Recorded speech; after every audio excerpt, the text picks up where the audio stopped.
Hello world, welcome to Americana. I'm Willie Montague.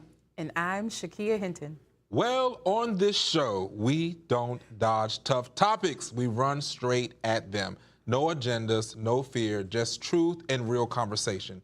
Strap in because the easy answer's in right now. This is Americana.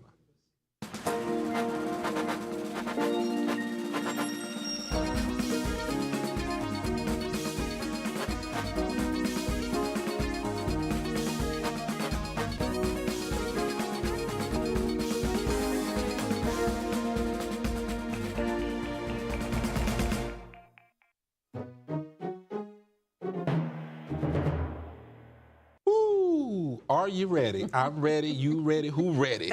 We're getting ready to talk about college anti-Israel protests, reignite free speech or extremism, and then the Great Resignation, Marjorie Taylor the Great Greene. I had to throw that part in, all right. GOV versus gerrymandering, Prop 50 blowback, and then we're getting ready to have the conversation about outsiders coming into the political space.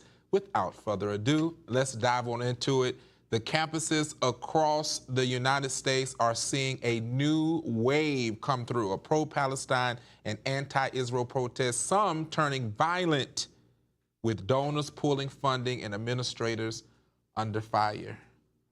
Well, Shakea, why can't these people, these students, stay home and do what they need to do and study? Well, that's the problem with college.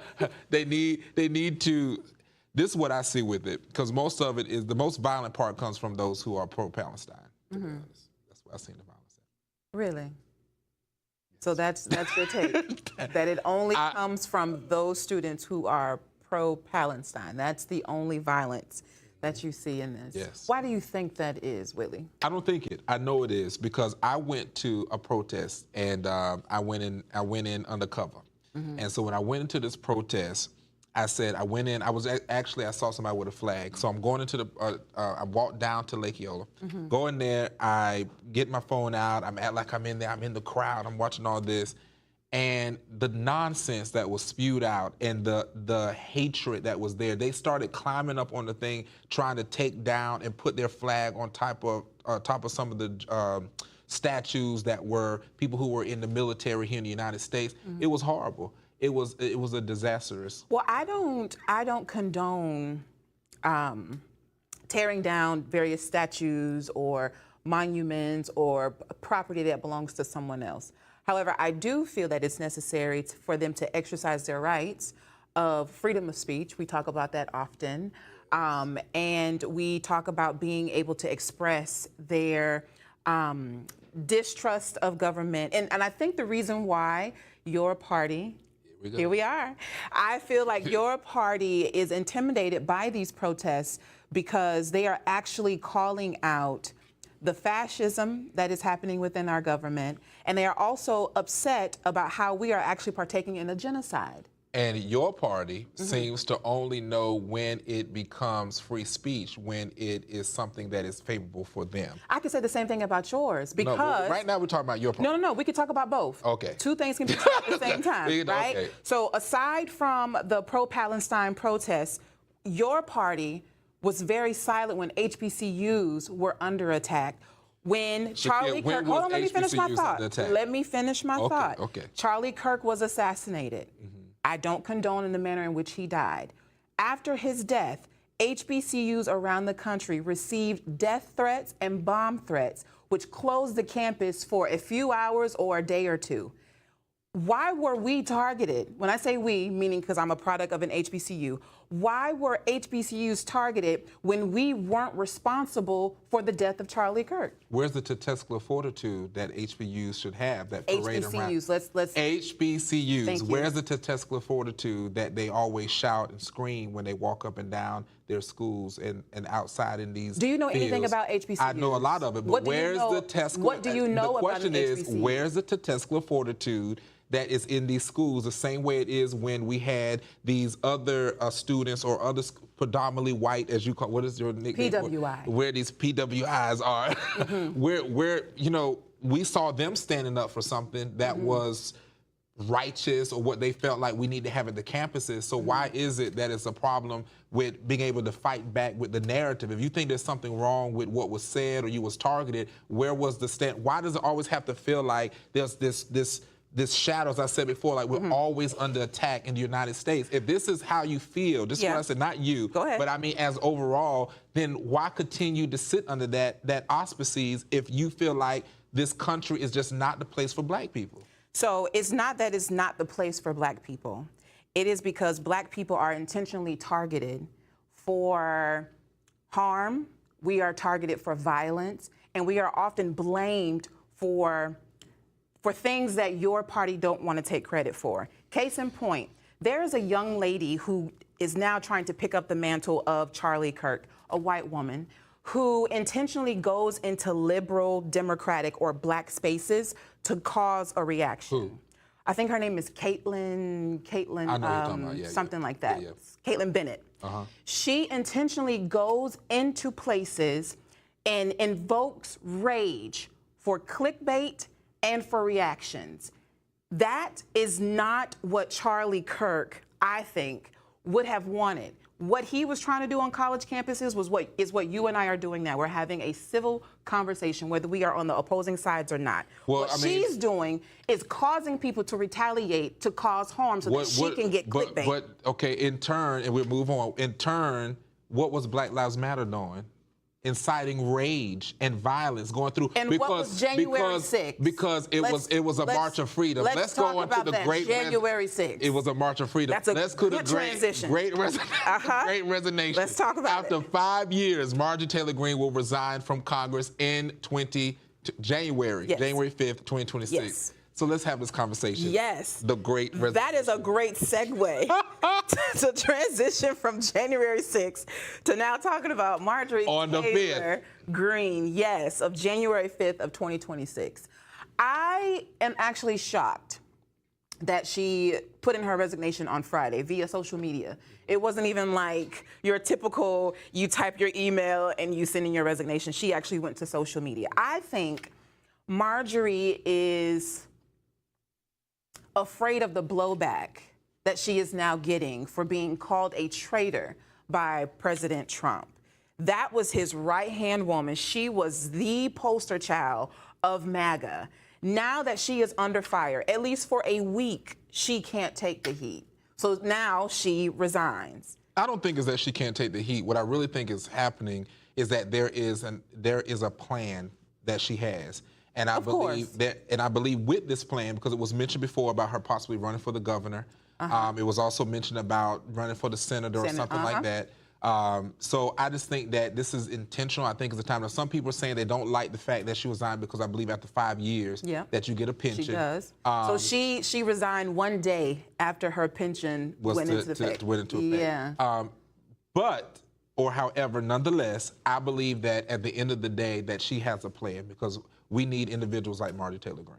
Ooh, so you weren't singing that tune earlier this week. So what tune did I sing earlier this week? You were calling her a traitor. And I didn't say that. You did echo what your daddy Y'all, said. please rewind that. You did echo this, Willie. I did not say Willie, that. I would not miss words. I would not put words in your mouth. I literally said that I was in agreement with because President Trump has changed when it came to. That's what I said. I never called Marjorie Taylor Greene. You did, Willie. We're gonna have to run that back. Y'all back there, run that back. We can certainly run that back. We're gonna have to run that back. But now, do you think with her resignation, will that actually trickle down to other Republicans? There seems to be a civil war within your party, no? I think the civil war is not in our party. I think is the fact that there are people getting backbones, they're going other places because again, we do see that on the left, the radical left, as I love to say so nicely, sound just like your daddy. Their weak-kneed jellyback cowards, and I think that we have to be able to get to a place as the Republicans to recognize that we are the force to be reckoned with, and I think that in this time we're seeing more black conservatives rise up. They're not being feared. Really? Yes. Yes, we're not. You think more black conservatives are rising up they now? are. Yeah. What are they rising to? They're rising. They're not rising to jobs they're because Trump has already taken those jobs away. No. So what are they rising to? It's the illegals that what have are they taken those jobs away. Again, I'm asking, what are you? What are the black have you not conservatives? seen that this is the turn again? The only president that has put and allocated funds towards black things, black communities, black economic success, and no one wants to recognize that. And yet he has now rescinded on those things. He didn't rescind. He is rescinding on black and brown issues. That's fake news. And if you want to talk about it, Willie, the same black conservatives that you so proudly boast about used to be on the sidelines cheering him on, Trump for president, Trump for president. I have not heard an ounce from them when they lost them jobs. Yet they were all in line. So you guys, let us the take food pantry. Let us take this. Okay, and also the break. Latinos too. It's Latinos all for fake Trump. news. Oh, Fake okay. news, people. Very Fake news. Very good. We have to take a quick commercial break, but don't move. We will be right back. You're watching Americana.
Woo.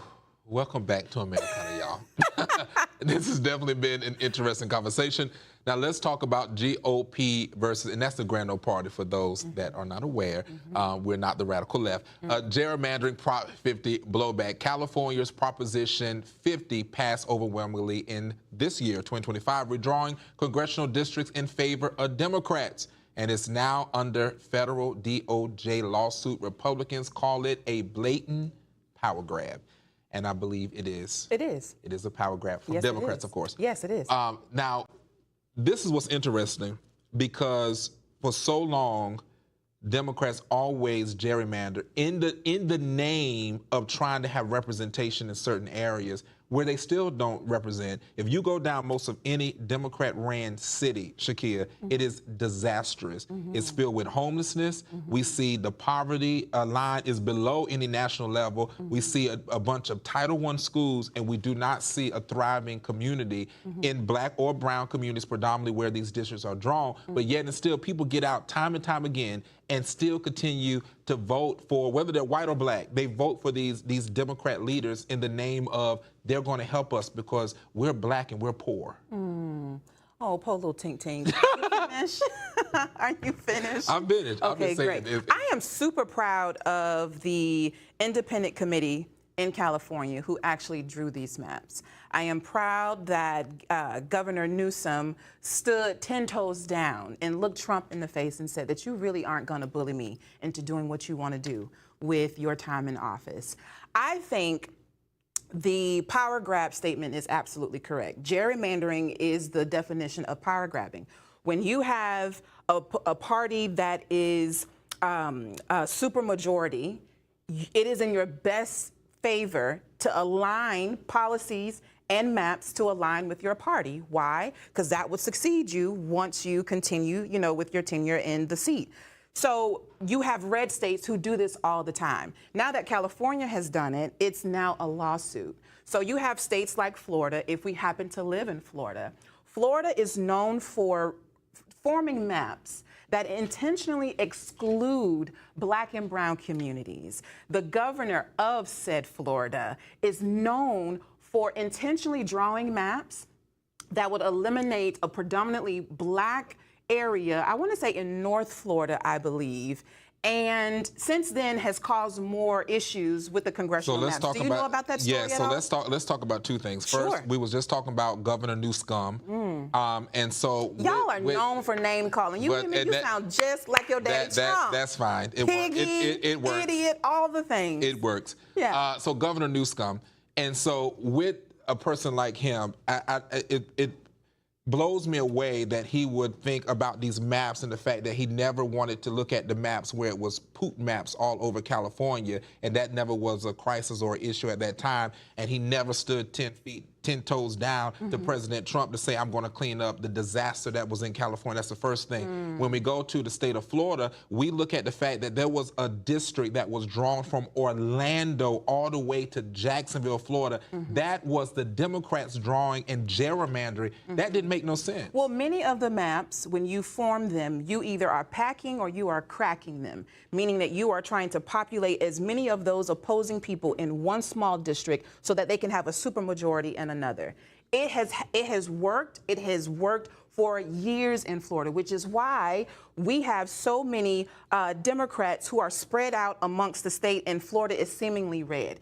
If they had a fair map drawn for the state of Florida, I truly believe now, especially coming up in this midterm election, we will not see Florida as red as it was in the 2024 election. But what would be fair? Because I think what's fair is what I see that Governor Sanders is getting ready to do, which is 5+ seats are getting ready to Well, he's trying to red. cancel out what Governor Newsom just did in California. Like they are now playing tick for tack. So the Democrats are now just waking up. If y'all want to play ball, let's ball. Y'all want to redraw these maps so it's favorable to your party? Let's do the same thing. But you're going to see in the upcoming midterm election, you're going to see a lot of these red states turn purple. And I'm so excited. We got a little taste of that a couple of weeks ago with Zoran Mamdani.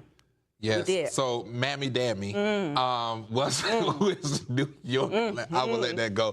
Outsiders coming into the political space. Speaking of that, Mamdani and President Trump shared a wholesome meeting. Or you can just call him Mayor-elect. We can call him Mayor-elect of New York City. We can call him Shore. Yeah. What does this mean? What does this mean for America? And yeah, what does it mean for America? I am actually interested to see how this relationship is going to play out. I was not expecting for them to have such a cordial meeting, right? Because it was once like a David and Goliath campaign trail for them. Trump publicly endorsed his opponent. But then during their press conference after the meeting, it seemed like a Batman and Robin type of feel. You know, that's what concerned me. That's what concerns you? Yes. I don't want a Batman and Robin. Okay. What I need is for Batman to get the Joker. So this is what we're seeing with Mamdani here. He is a Zoran Mamdani. Like I said, a Mamdani. He is a Joker, and we are going to see. So what does that make Trump? Trump is the king of Make America Great Again. Here you go in your coat. King. He is. And y'all talk about there's no kings. Did you just hear this man say he is king? Y'all, let me clarify what I said. I said he is the king of Make America Great Again. Sure. See how this is where the disinformation comes. This ain't disinformation. I'm just repeating to you what you just said. This is where the disinformation comes from. But nonetheless, see, she gonna try to bait me into this. Because I know it is. I know there is but one king, and that is my Lord and Savior, Jesus Christ. All right. That's good. So, nonetheless, hallelujah, praise the Lord. So, moving on.